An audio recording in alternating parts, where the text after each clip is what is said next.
اهلا وسهلا باحسن المتتبعين. كنتمنى تكونوا بصحه جيده. دونك سمحوا لي اللايف غادي يكون بالفرنسيه لان ما بقيتش كندوي بالعربيه على قبل ديك الصفحه اللي كتنصب عليكم باش نحميكم. ما بقيتش كندوي بالعربيه. ان شاء الله الرحمن الرحيم من البوليس ولا الشرطه الالكترونيه تقدر توقف النشاط ديال هذه الصفحه المزوره اللي كتبيع الدواء بسميتي واللي كتحاول تشوه السمعه ديالي. هذيك الساعه نرجع ندوي معكم بالعربيه. ما حد الشرطه الالكترونيه باقا ما قدرش تلقى هاد الناس اللي كيبيعوا الدويات ب 900 درهم 800 درهم الحاجه. يعني الناس جاوني للعياده تيقول لي دكتوره صيفطنا لك فلوس. يعني الجواب ديالي البسيط كل بساطه تنقول لهم سير عند البوليس ولا سير عند السيد وكيل الملك ودير شكايه. انت السيده ضحكوا عليك. خاصكم تفهموا انكم نتوما مساكن النيه على نيتكم اللي قال لكم كتيقوها. دونك غادي تبقاو تتعرضوا للسرقه والنصب حتى تموتوا الا قررتوا تنوضوا وتقرروا انكم توليو راجل ونص ولا تولي مرا ونص وتوقفوا هاد المزاله ديال تشريو الدواء من انترنت. اوكي، يعني واخا تكون الصفحه مزوره ولا ما مزوراش يقدر واحد اخر يجي ما طبيب ما حتى شي حاجه ويبيع لكم الدواء بغا يضحك عليكم. دونك يا اما نتوما غادي ديروا في راسكم الضحك يا اما غادي تجمعوا راسكم وما تبقاوش تشريو الدواء من انترنت. واللي مشات ليه شي حاجه بلا ما يبقى يجي عندي العياده ولا بقى يصيفط لي الناس، اللي مشات ليه شي حاجه يمشي نيشان يدير شكايه عند سيد وكيل الملك. وكنتمنى الشرطه الالكترونيه ان شاء الله توفق بانها تلقي القبض على هاد المستثمرين او هاد العصابه. Alors, notre sujet aujourd'hui, c'est la beauté de la médecine générale. On va essayer de toucher, on va essayer de découvrir ensemble la beauté de la médecine générale. Alors, ce qui est très très très beau en médecine générale, c'est que tous les malades, tous les patients nous sollicitent pour pouvoir avoir une idée sur leur diagnostic, sur le fait de comprendre qu'est-ce qu'ils ont, parce qu'il y a des malades qui malheureusement font plusieurs consultations, sollicitent plusieurs médecins spécialistes sans pour autant arriver à comprendre leur pathologie ou leur problème de santé. Pourquoi? Cela est dû à un problème de quoi? Un problème de communication et de langage. Ça veut dire quoi? Ça veut dire que quand vous parlez, quand un médecin spécialiste vous adresse la parole, des fois il y a des patients qui ne comprennent pas exactement que vous voulez dire son médecin. Okay? Et dans la majorité des cas, malheureusement ce que je vois moi dans ma pratique médicale, ma pratique professionnelle au quotidien, merci pour la traduction, je vous en prie. Alors, ce que je trouve bizarre, mais actuellement je me suis habituée à le voir, c'est que au lieu d'être sollicité en premier, c'est-à-dire normalement le patient doit venir me chercher, doit venir demander des conseils, doit venir demander l'avis d'un médecin généraliste. Alors le patient marocain malheureusement actuellement il a commencé à solliciter un médecin spécialiste. Pourquoi? Parce que quand il a une symptomatologie, quand il a une plainte dans un organe ou dans un appareil, par exemple l'appareil urinaire ou l'appareil digestif ou l'appareil pulmonaire, qu'est-ce qu'il fait? Il sollicite directement le spécialiste de cet organe. Or, en médecine, on peut avoir des symptômes qui font évoquer pour un patient, pour quelqu'un qui ignore la médecine, des symptômes qui vont évoquer un diagnostic ou qui vont nous attirer notre attention sur le dysfonctionnement d'un organe. Alors que quand on fait l'examen général et l'enquête médicale ou l'interrogatoire, qu'est-ce qu'on retrouve? On découvre que le patient ne souffre pas d'un dysfonctionnement de l'appareil qui a donné ces signes. Exemple, quand on a un problème d'insuffisance cardiaque gauche, d'accord, parce que nous avons deux cœurs, le cœur droit et le cœur gauche. Alors, quand vous avez un problème au niveau du cœur gauche, quand vous avez une insuffisance cardiaque gauche, automatiquement, vous allez avoir une symptomatologie respiratoire. Vous allez peut-être avoir une dyspnée, vous allez peut-être avoir l'impression que vous êtes asthmatique et que vous présentez une crise d'asthme. Alors, quand vous faites l'examen clinique chez votre médecin traitant, ou votre médecin de famille, ou votre médecin généraliste, qu'est-ce que vous remarquez? Vous remarquez que après l'auscultation cardio-pulmonaire et après l'examen clinique, après l'interrogatoire, le généraliste est capable de découvrir que le problème est cardiaque et non pas respiratoire. Même si vous avez tout le tableau typique d'une crise d'asthme, c'est l'examen clinique qui tranche. Donc je pense que c'est une perte de temps. Le fait de partir chez un pneumologue alors que vous avez un problème d'insuffisance cardiaque gauche, c'est une perte de temps, c'est une perte d'argent. Et vous allez me dire, mais j'ai tout mon temps, mais c'est bien de faire un bilan pulmonaire, c'est pas méchant. Déjà, si j'ai un problème cardiaque, donc c'est bien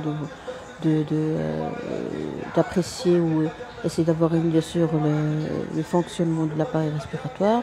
Vous allez me dire que vous n'avez pas de problème sur le plan financier, mais vous devez savoir que quand vous faites une consultation en pneumologie, vous avez participé à un retard de diagnostic chez quelqu'un qui normalement devrait prendre un rendez-vous ce jour-là.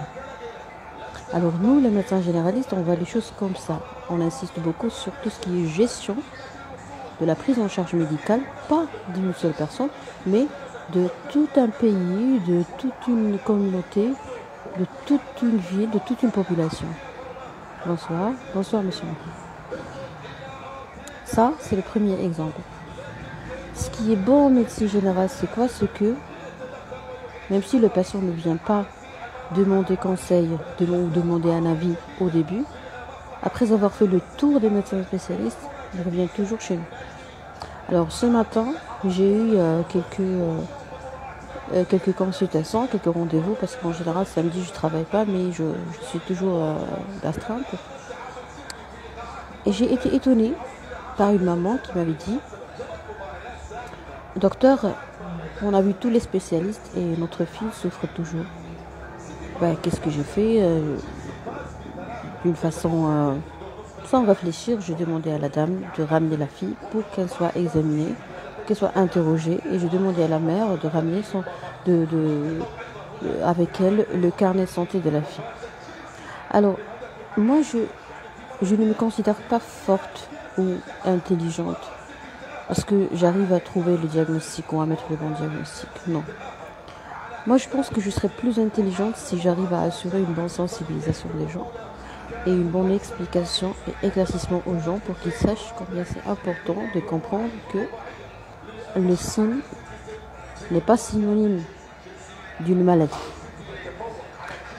Vous avez une toux, ça ne veut pas dire que vous avez un problème respiratoire et bronchique. Tu peux avoir une toux alors que tu as un problème cardiaque.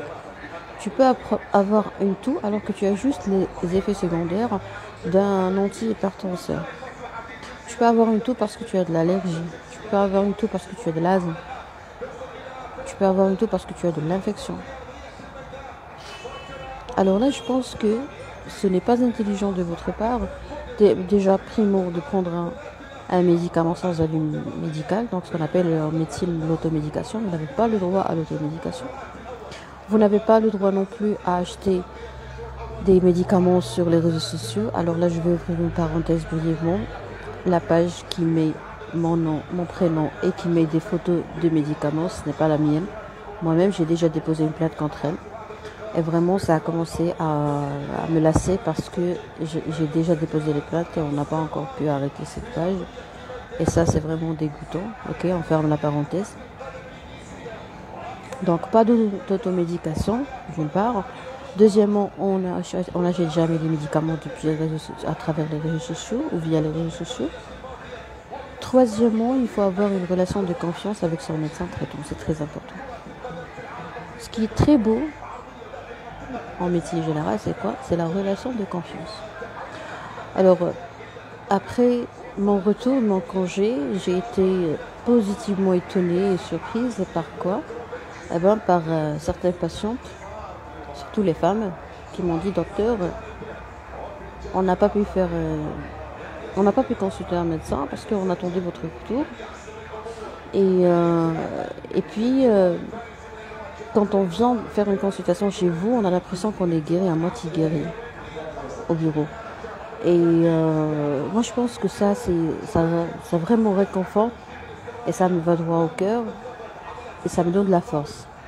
Donc quand tu es médecin généraliste, automatiquement tu as une source de force, une source de motivation, une source d'amplification d'énergie si on travaille intelligemment. C'est-à-dire quoi travailler intelligemment?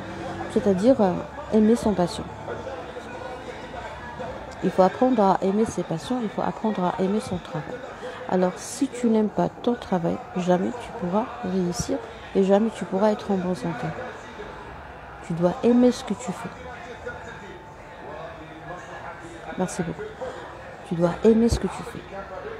Ça, c'est un conseil que je donne à tout le monde, que vous soyez des médecins, des spécialistes, des étudiants en médecine ou des étudiants dans d'autres domaines ou des gens qui analphabètes. L'essentiel, c'est que vous devez savoir que vous devez toujours aimer ce que vous êtes en train de faire. Parce que quand tu fais quelque chose par obligation, qu'est-ce qui va se passer? Tu auras ton corps qui deviendra ton ennemi. Tu auras ton corps qui va sécréter davantage des substances qui sont très nocives pour la santé. Bien sûr, en grande quantité. Par exemple, le cortisol. Donc, prenons l'exemple de deux personnes. La première aime son travail, la deuxième le fait par obligation. Donc, la première personne qui fait son travail par amour, automatiquement, son corps va sécréter des substances qui sont très, très, très bénéfiques pour la santé, comme la dopamine, comme l'endorphine et beaucoup de choses. Par contre, la deuxième personne qui fait ça par obligation, dans son corps, il y aura toujours une augmentation du taux de cholestérol, de cortisol et d'adrénaline. Donc, c'est très important de comprendre que si tu veux faire la vraie médecine générale, il faut absolument aimer ce qu'on fait. Alors, qu'est-ce qui est beau? Alors aujourd'hui, on parle uniquement de la beauté de la médecine générale. Alors, ce qui est beau dans la médecine générale et dans la relation de confiance entre le médecin et le patient, ce n'est pas la fidélité des patients. C'est-à-dire, ce n'est pas le fait de prendre des patients pour des clients, non. Mais quand tu es apprécié par des gens, quand tu as une idée sur tous les secrets, les petits jardins secrets de tous les patients, quand tu as vraiment une banque d'informations dans ta tête, quand tu arrives à gagner la confiance de quelqu'un qui vient te raconter tous ses problèmes et tous ses soucis, je ne peux pas vous décrire le bien-être et la confiance en soi et l'estime de soi qu'on peut éprouver face à ces belles choses au quotidien. Ok? Écoutez, je suis sûre qu'on est très différents. Nous, les êtres humains, on est très différents. Je suis sûre qu'il y a des gens qui aiment qu'on leur fasse confiance. Il y a des gens qui, ça ne leur fait ni froid ni chaud. Je sais très bien qu'il y a des gens qui aiment gagner la confiance des gens. Et d'autres ne se cassent pas la tête pour avoir la confiance, pour gagner cette confiance. Je suis sûre qu'il y a des gens qui s'intéressent beaucoup à l'argent. Ils font des business, ils font du commerce, ils font ce qu'ils veulent juste pour travailler uniquement pour l'argent. Il y en a d'autres qui travaillent pour avoir une bonne... pour qu'ils soient vraiment zen dans leur peau. Ok? Donc nous, on est très différents. Alors je pense que ce que je suis en train de partager maintenant ne sera pas utile pour tout le monde et ne sera pas utile pour tout le monde. Ça, je l'ai appris après une grande expérience et plusieurs mésaventures de tentatives d'aider les gens, de les aider à changer. J'ai compris finalement qu'on est très différents et on doit rester différents et qu'on ne peut pas changer les gens et on ne peut pas les aider. Si tu veux pas trouver toi-même une solution à tes problèmes, je ne peux pas t'aider. Si tu veux pas changer toi-même, je ne peux pas t'aider. D'accord? C'est très important de comprendre cela. Donc, en médecine générale, il y a quelque chose de très beau. C'est quoi? C'est la diversité. On voit beaucoup de personnes. On voit plusieurs patients. D'accord?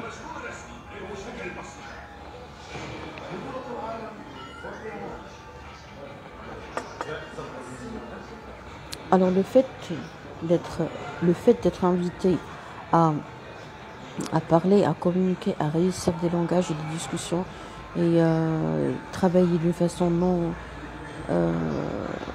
sans tension, sans conflit, ok, avec les gens, je pense que c'est pas donné à tout le monde. D'accord? C'est pas donné à tout le monde. Par exemple, un agent commercial, par exemple, un agent dans une banque, par exemple, un employé dans une agence de transfert d'argent, par exemple, quelqu'un qui travaille dans la réception. Ce sont des professions qui sont trop difficiles et que malheureusement les gens ne comprennent pas et ne savent pas. Ils n'arrivent pas à apprécier combien c'est difficile d'être secrétaire, combien c'est difficile d'être hôtesse d'accueil, combien c'est difficile de travailler avec des gens très différents. Ok? Alors en médecine générale, quand on voit plusieurs personnes par jour, quand on voit plusieurs personnes par semaine et quand on voit plusieurs personnes par mois, par mois et par an, qu'est-ce qui arrive? Qu'est-ce qui nous arrive? Il nous arrive des fois, au début, quand on n'a pas beaucoup d'expérience, il nous arrive des fois de trembler, de paniquer, de ne pas être très confiant en nous, de stresser, de consommer beaucoup d'énergie, ok? On consomme beaucoup d'énergie pour pouvoir discuter avec des gens très différents.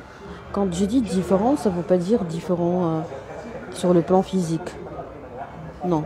Quand je dis des clients ou des patients différents, bon, des patients quand il s'agit d'un professionnel de santé, clients quand il s'agit d'un business.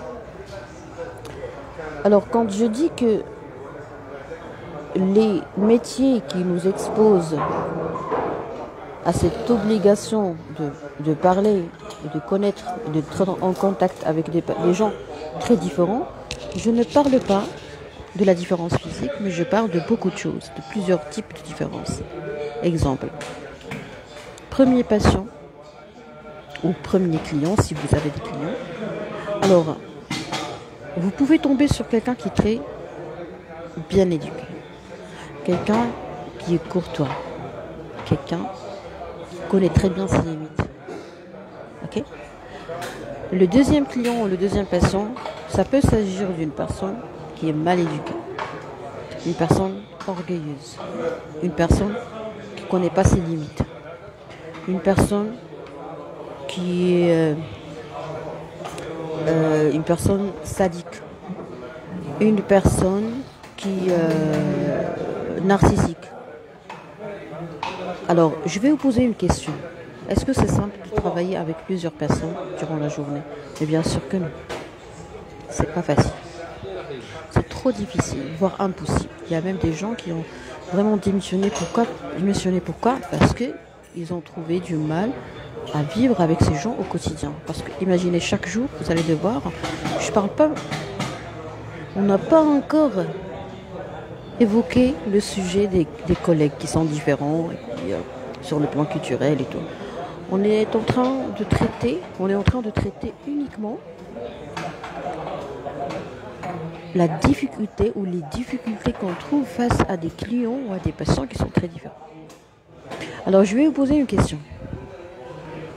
Si vous êtes un commerçant, si vous avez par exemple votre agence, vous avez une entreprise, vous avez un épicier, vous avez un magasin, ok? Est-ce que c'est facile? Est-ce que vous allez toujours tomber sur des clients polis? La réponse est non.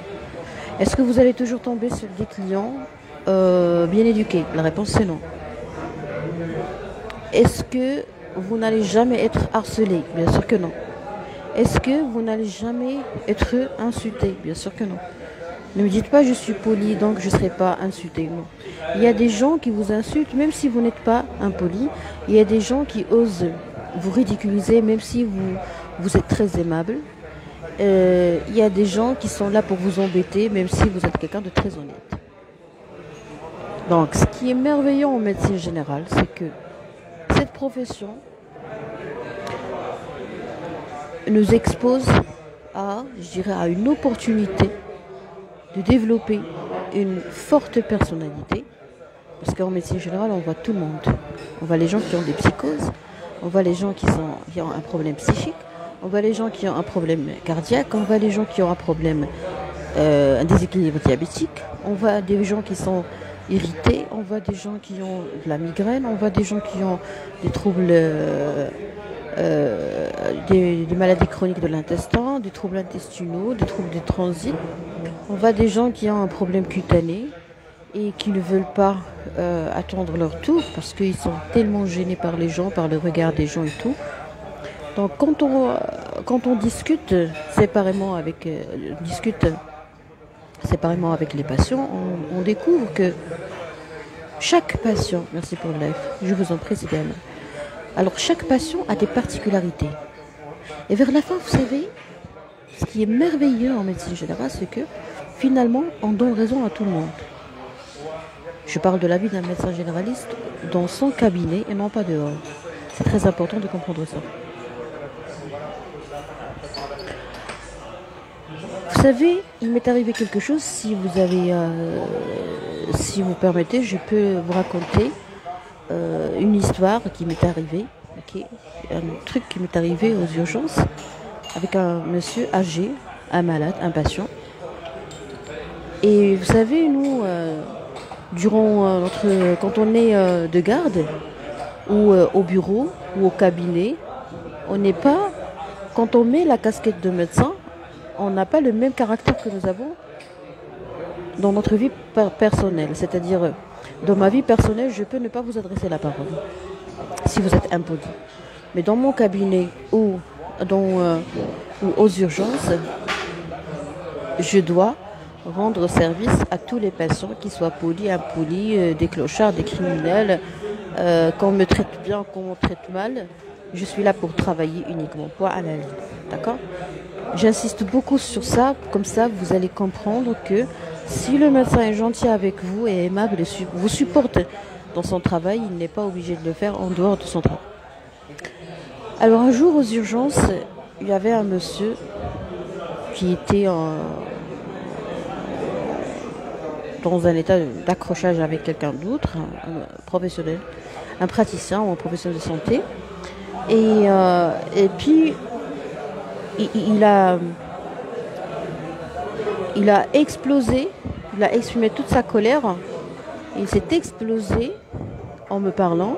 Il a été vraiment, je dirais pas impoli, mais très violent, si vous voulez, sur le plan verbal. Alors moi, j'ai pas fait attention à ce qu'il disait. J'ai pas consacré une seule seconde pour penser à ce qu'il disait, ce qu'il faisait, à la façon dont il me parlait. Voilà pourquoi le médecin donne l'impression qu'il est indifférent par rapport aux insultes. Parce que nous, à ce moment-là, on ne voit pas les insultes, on ne voit pas le contenu, on voit uniquement qu'est-ce qui se passe à l'intérieur dans le corps de ce monsieur. Alors quand j'ai pris la pression artérielle de ce monsieur, quand j'ai mesuré sa tension artérielle, j'ai trouvé que il présentait un pic hypertensif à, je ne sais pas, 24, c'est-à-dire 240 mm de mercure de pression systolique. Donc le patient était impoli, était violent, ok, impulsif. Moi je ne voyais pas tout ça, moi je voyais uniquement que le patient risque de développer un AVC, un accident vasculaire cérébral. J'avais dans ma tête uniquement l'idée que peut-être que ce monsieur risque d'avoir une rupture d'un anévrisme ou peut-être qu'il a une dissection de l'aorte, peut-être qu'il a un sérieux problème cardiovasculaire. Donc je me suis bien concentrée sur comment je peux sauver ce patient. Pardon.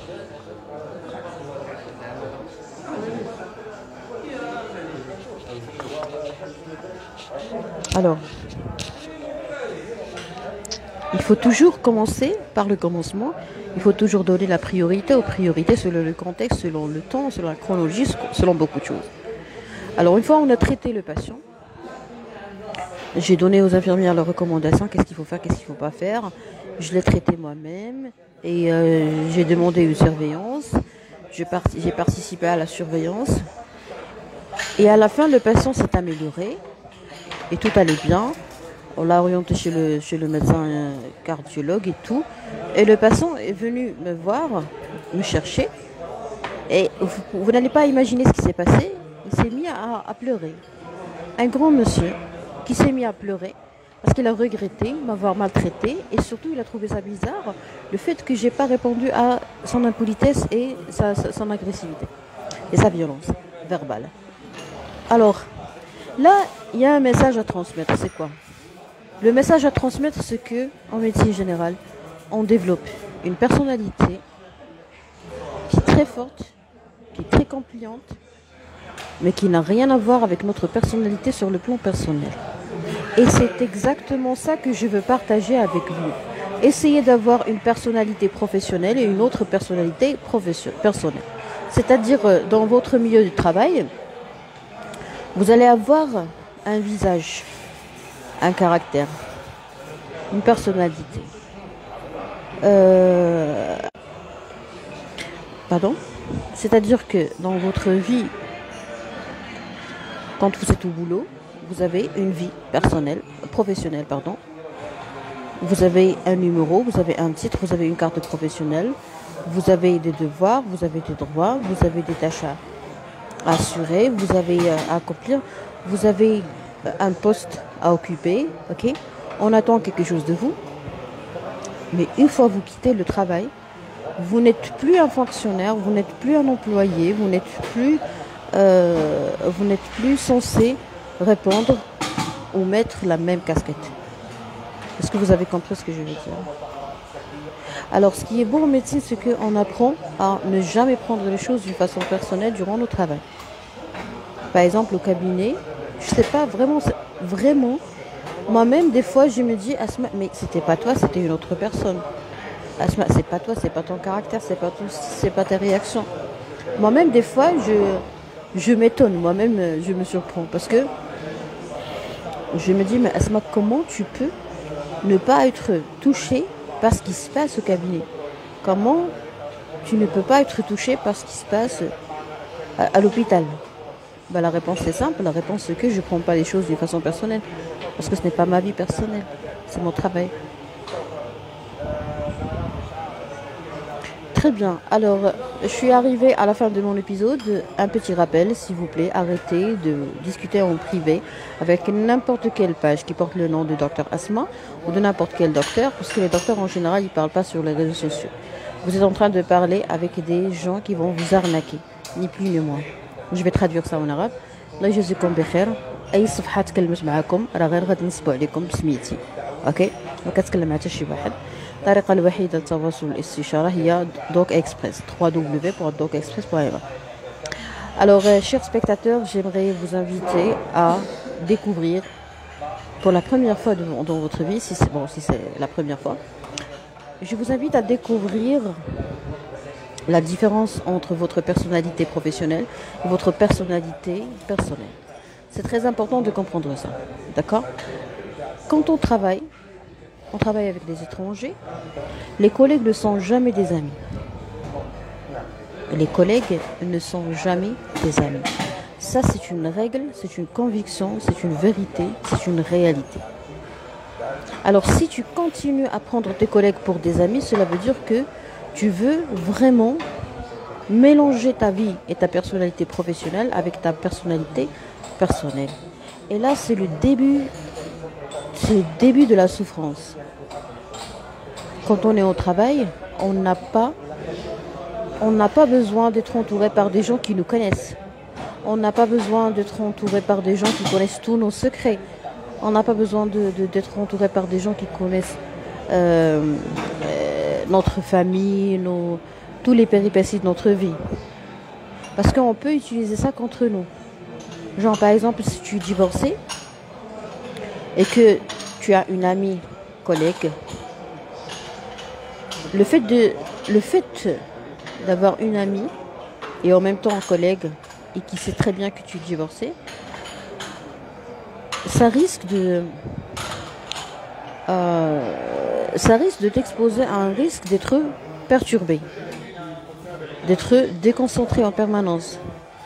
Elle risque de tout raconter à tes collègues. Alors quand tous tes collègues sachent les péripéties, les petits détails de ta vie, de ton divorce, de beaucoup de choses, vraiment, on te tape sur les nerfs et vraiment, tu deviens plus ou moins sensible, et c'est très normal d'être sensible parce qu'il y a des gens autour de toi qui te parlent, qui te posent des questions par rapport. Alors, Je pense que vous avez bien compris mon message. Dans un milieu de travail, dans une atmosphère professionnelle, on a besoin de se concentrer et on a besoin d'un rendement. Si tu n'es pas quelqu'un d'efficace et d'efficient dans ton travail, personne n'aura besoin de toi. Le premier, c'est ton patron. Donc, le patron n'aime pas l'amitié ou les relations d'amitié ou d'amour dans son travail, ou dans sa boîte, ou dans sa société. Pourquoi il a parfaitement raison, je suis d'accord avec tous les patrons qui n'hésitent pas à virer ou à renvoyer toute personne qui ne veut pas et qui ne respecte pas le professionnalisme. Voilà, c'était Dr Asma Amdouni. Si vous avez besoin, si vous n'avez pas pu suivre tous mes lives, je vous invite à découvrir ce que j'ai déjà publié sur ma chaîne YouTube nommée Dr Asma Amdouni. Bravo docteur, bravo à vous monsieur Brahim, c'est très très gentil de votre part de m'encourager, parce que des fois je commets des erreurs, des fois parce que j'ai pas d'expérience, j'ai pas étudié, je suis pas journaliste, j'ai pas appris à être animatrice et tout. Donc quand vous me faites des compliments, quand vous m'encouragez, sincèrement ça me fait, ça me va droit au cœur et ça me permet de faire un effort pour apprendre, parce que il faut apprendre à parler avec les gens, parce que c'est pas mon métier. Merci à vous, c'est Ibrahim. D'accord, à la prochaine.